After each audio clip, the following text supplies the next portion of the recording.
of earthquake in the North Indian Ocean. Protests continue opposite Presidential Secretariat.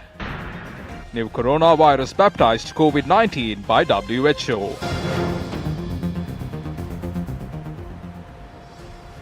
Hello there, very good afternoon and welcome to Lunchtime News on TV1. We are coming to you live and direct from our Newsfirst studios here in Colombo. For the Newsfirst team, I'm Martin Satyanesan. First up, your lead story. The Department of Meteorology says an earthquake was reported in the Indian Ocean off the southeast coast of Sri Lanka this morning. The department's National Tsunami Early Warning Center issuing a release said the 5.4 magnitude earthquake struck at around 2:34 this morning, about 240 meters off the coast of Hambantota. There is no tsunami threat to Sri Lanka at present, following the quake which was recorded at a depth of 10 kilometers. Therefore, the coastal areas of Sri Lanka are declared safe.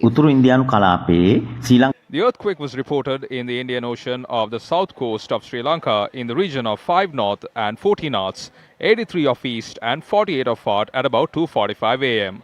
The magnitude of the earthquake was recorded at the Richter scale of 5.4 points. The earthquake was felt by the residents of Mathura, Galle and Colombo. According to the notices given by the Met Department and International Tsunami Warning Centers, there is no threat of tsunami to Sri Lanka, but there is a possibility of after effects happening. If any afterquakes are to happen, the Met Department will notify the public via notices. The public should not create unnecessary panic. According to our correspondent, the earthquake was felt by the residents in Mathura, Deyandara, Pulhena and Ambalangoda. Several protests were held opposite the Presidential Secretariat today. Sri Lankan Independent Health Workers Union staged a protest opposite the Health Ministry today. The protest was staged demanding authorities to make employment of health assistants permanent. Our correspondent stated that there are about 1,600 health assistants employed. The protesters said that they will continue the protest until a solution is provided. Meanwhile, a group from the Provincial Hospital of Jaffna engaged in a protest opposite the Presidential Secretariat. The protests request the authorities to make them permanent staff in their respective job roles. Meanwhile, a group of people who passed the principal examination staged a protest opposite the Presidential Secretariat. The protesters request the authorities to provide job opportunities for those who have passed the examination and provide necessary promotions. Meanwhile, the police arrested a suspect with 500 grams of the narcotic substance named ice at the Colombo Central Mail Exchange. The drugs were seized by the officers by the Police Narcotics Bureau. According to the police, the drugs were sent from Mexico and were carefully concealed. The drugs are estimated to have a value of 7.5 million rupees. Further investigations are being conducted to arrest another suspect.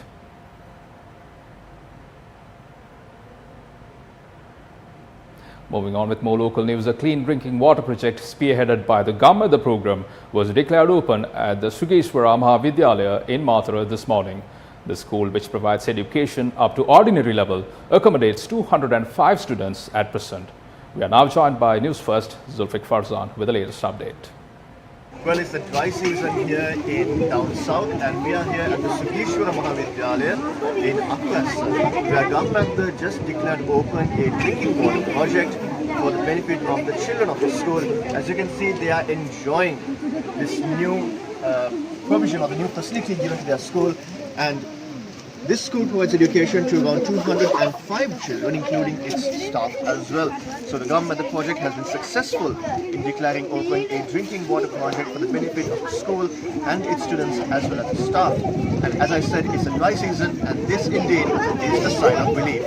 News First, I'm Zulfiq Farzan.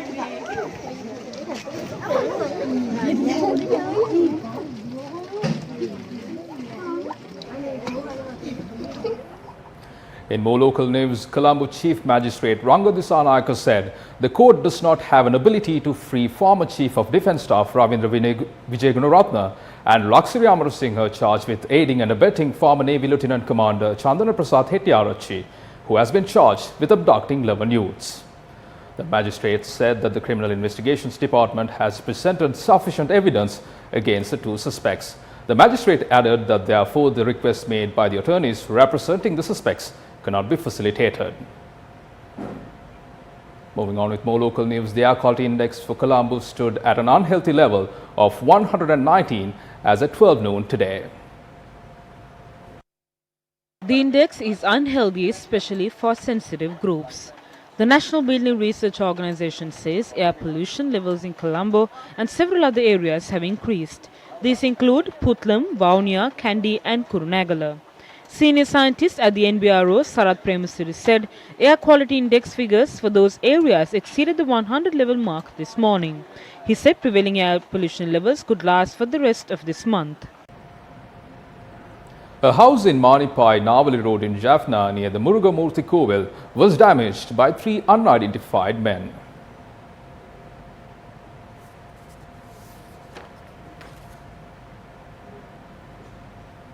Moving on with more international news, the World Health Organization yesterday officially named the new coronavirus COVID-19, adding that the first vaccine targeting China's coronavirus could be available in 18 months' time.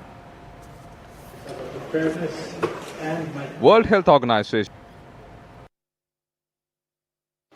Arrangements are currently underway for the 86th Battle of Saints in Colombo. The two-day match between the two schools is expected to take place on the 6th and 7th of this month. Rectors of the schools expressed the following views during the media briefing. We have truly been blessed with many exceptional products of St. Joseph's, especially in cricket, with both the present Sri Lanka team captain Timur and previous captain Angelo being old Joes, with several more senior cricketers in the first 11. Equally impressively, there are some young Joes awaiting a call-up for the national team.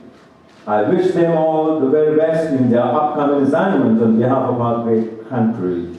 And invite all of you to come and enjoy another epic battle between the Saints as two titans in school cricket clash at Yeovil and then at SSE. Both these schools have contributed significantly for the development of this sport at the school level and at the national level. Many Peterites and Josephians have excelled in school cricket and have gone on to shine brilliantly in the national and international level.